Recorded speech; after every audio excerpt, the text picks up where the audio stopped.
महाडमध्ये राष्ट्रवादी काँग्रेस विरुद्ध शिंदे सेना असा संघर्ष झाला होता। शिंदे सेनेचे 8 नगरसेवक या ठिकाणी विजयी झाले। अध्यक्षपदाच्या शर्यतीमध्ये सुनील कविस्कर यांनी बाजी मारलेली आहे। तर गोगावलेंनी आपला गड राखल्यामुळे आता महाडमध्ये शिंदे सेनेच्या कार्यकर्त्यांनी जल्लोष साजरा केला। महाडमध्ये तणाव देखील निर्माण झाला होता, गुन्हे देखील दाखल झाले होते। गोगावले विरुद्ध तटकरे असा सामना महाडमध्ये रंगला होता।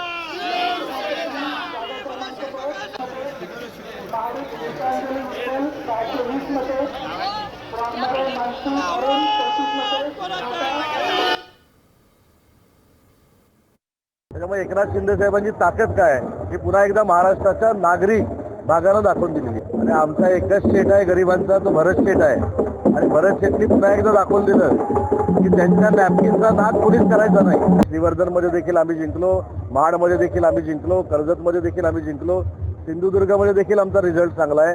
त्याच्यामुळे या कोकण पट्ट्यानं पुन्हा एकदा सिद्ध केलं की वंदनीय बाळासाहेबांनंतर इथल्या सगळ्या शिवसेनेचा विश्वास हा माननीय एकनाथ शिंदे साहेबांवर आहे। आमच्या तालमीत तयार झालेले उदय सामंत नेतृत्व आहे। आम्ही ज्यावेळेला रत्नागिरीचा पालकमंत्री होतो त्यावेळेला उदय सामंत रत्नागिरी जिल्हा युवक राष्ट्रवादी काँग्रेस पक्षाचे अध्यक्ष होते। त्यांच्या राजकीय जडणघडणीमध्ये माझ्यासारख्याचा खारीचा का होईना हिस्सा वाटा नक्कीच आहे। ते ज्या भूमिकेत आहेत त्या भूमिकेत त्यांनी बोलणं स्वाभाविक आहे, त्याच्याबद्दल माझं हस्तक्षेप वाटायचं काही कारण नाही।